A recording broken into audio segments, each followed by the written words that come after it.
Administração Financeira 2, Aula Estrutura de Capital, Aula 2, Parte 7, Imposto de Renda na Pessoa Física. Fazendo um resumo com foco na questão tributária, no impacto tributário na estrutura de capital, nós temos até agora o seguinte: quando a alavancagem é igual a zero, ou seja, quando não há dívida, o custo médio ponderado de capital é igual ao custo do capital próprio, porque há apenas capital próprio no financiamento da empresa, e nós chamamos esse caso particular de R0 para o custo do capital quando não há alavancagem. Nesta situação, o valor da empresa não alavancada é igual ao seu fluxo trazido a valor presente pelo R0. Aqui, mais uma vez, nós estamos assumindo a simplificação de uma perpetuidade. Quando a alavancagem é maior que zero, acrescenta-se ao valor da empresa não alavancada o que? O valor do benefício fiscal, que é resultado do que? Da dívida vezes a alíquota tributária do imposto de renda na pessoa jurídica. Então nós temos que o valor da empresa alavancada é igual ao valor da empresa não alavancada mais o valor do benefício fiscal. Acrescentando agora o imposto de renda na pessoa física.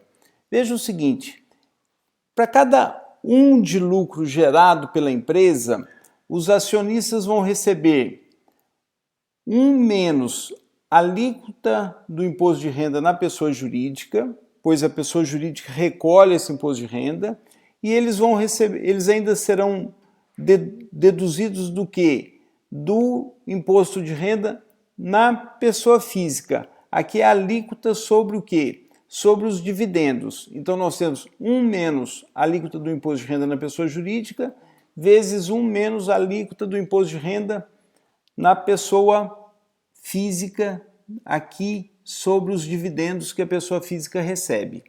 E os credores receberão o quê? Os credores receberão menos o imposto de renda sobre os juros recebidos também na pessoa física. No caso aqui, a tributação sobre o quê? Sobre a renda fixa. E a fórmula passa a ser o quê? O valor da empresa alavancada é o valor da empresa não alavancada mais B vezes 1 menos esta relação aqui sobre as alíquotas que incidem sobre o resultado que vai para o acionista e aqui o resultado que vai para o credor, para aquele que compra o quê? O título de renda fixa da empresa. Se não houvesse imposto de renda na pessoa física, os acionistas receberiam. Então nós não teríamos aqui, olha, nós não teríamos TS, nós não teríamos TB. Ou seja, 1 menos 0, 1, 1 menos TB, 1 menos 0, 1 também. Então nós voltaríamos aqui, nós voltaríamos à fórmula original. No caso do que? Da ausência de imposto de renda na pessoa física. Caso a alíquota, um outro ponto, caso a alíquota TS e TB fossem iguais, assim como no mundo sem imposto na pessoa física, que é o que nós acabamos de ver, a empresa deveria emitir dívidas. Por quê? Porque nós voltaríamos à fórmula original. Olha só, se estas alíquotas aqui fossem iguais, este termo anularia este, e nós voltaríamos aqui, 1 menos TC, 1 menos este, 1 menos 1, e aqui menos com menos nós voltaríamos com B vezes TC, que é a formulação original, ou seja, quando nós não tínhamos imposto de renda na pessoa física. Então vejo que esta situação e esta levam o quê? Levam-nos à fórmula original. Note que a suposição de não haver tributos para a pessoa física que usamos no capítulo anterior, que usamos até agora, é um caso especial da suposição de que os juros e os dividendos sejam tributados à mesma alíquota. Uma outra observação em relação a esta formulação. As empresas seriam indiferentes a emitir ação ou dívida se o numerador igual ao denominador, porque aí nós teríamos se esse numerador é igual a este, nós teríamos 1 aqui, 1 menos 1, 0, 0 vezes B, 0, e aí nós teríamos o quê? Que o valor da empresa alavancada é igual ao valor da empresa não alavancada. Em qual situação? Na situação desta igualdade aqui, da igualdade do numerador com o denominador. Agora, esses últimos três casos particulares que nós vimos, este aqui e este, não se verificam. Os países têm seus códigos tributários e estes códigos tributários têm desenhos diferentes. Então nós não encontramos, dificilmente encontraríamos ou vamos encontrar estas três situações. Nós temos que analisar cada caso, cada país para entender o que acontece do ponto de vista tributário para o quê? Para o rendimento de acionistas e credores, e com isso conseguimos o quê? Pensar sobre a estrutura de capital próxima ao ideal para as empresas que estão naquele país. Apenas para exemplificar, trazendo um pouquinho de Estados Unidos e Brasil. Nos Estados Unidos, as pessoas físicas pagam impostos sobre os juros e sobre os dividendos que recebem. No Brasil, as pessoas pagam, as pessoas físicas pagam sobre os juros que recebem.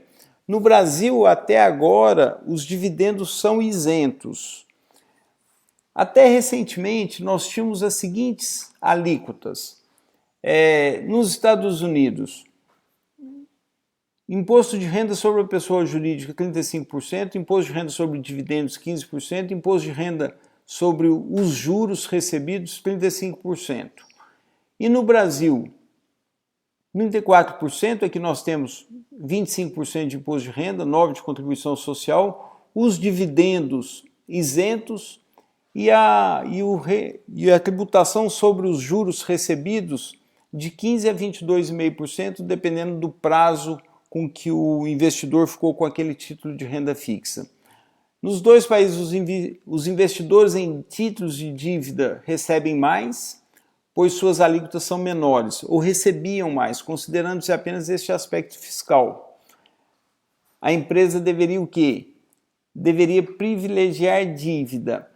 Mas atenção, eu coloquei aqui duas observações que estão aqui embaixo. Os dois países que nós estamos comparando aqui possuem códigos tributários bastante complexos. Nós não podemos resumir a análise a apenas isso. Isso aqui é apenas com o objetivo de ilustrar um pouco o que nós teremos que olhar nos países para aplicar a formulação que estamos apresentando nesse capítulo. E nos Estados Unidos, recentemente, houve uma mudança, houveram várias mudanças na tributação, no Código Tributário. Uma delas é a redução dessa alíquota para 20%, mas há exceções e há vários outros aspectos. Eu não sou especialista em questões tributárias, então se vocês forem avançar por este caminho, é preciso estudar melhor isso. E no Brasil destaca-se também a discussão que tem hoje no Congresso Nacional sobre tributos, a reforma tributária. Logo, no próximo mês ou nos próximos meses, entrarão em discussão no Congresso justamente a discussão sobre tributos da renda. E a discussão sobre tributação de dividendos é um ponto que será discutido. Vale observar e pensar o quê? A consequência destas reformas nos Estados Unidos que já ocorreram, e no Brasil a reforma que está em discussão. Vale observar, acompanhar para quê? Para entender o impacto disso nos rendimentos de acionistas e credores e o impacto numa possível estrutura de capital, um possível impacto na estrutura de capital das empresas. Aqui mais algumas observações. Olha, dado que a dívida parece, eu destaquei o parece aqui porque nos Estados Unidos parecia, né? Como teve essa mudança recente, é preciso avaliar o impacto dessas mudanças na estrutura de capital. Mas veja o seguinte, considerando essas alíquotas aqui, as que estavam vigentes antes da reforma dos Estados Unidos e antes da reforma que está sendo colocada no Brasil. A dívida parece ter uma vantagem tributária. Existe algo que possa fazer com que as empresas ainda emitam ações em vez de títulos de dívida? Sim, os mesmos custos de dificuldades financeiras discutidos anteriormente, ou seja, mesmo que haja uma vantagem fiscal da dívida, há um limite para o endividamento, que nós discutimos bastante nas partes anteriores dessa aula. Ou seja, os custos contrabalançam a vantagem tributária da dívida, fazendo com que as empresas não empreguem 100% de alavancagem, que é algo que está ficando muito claro em toda a exposição que temos feito.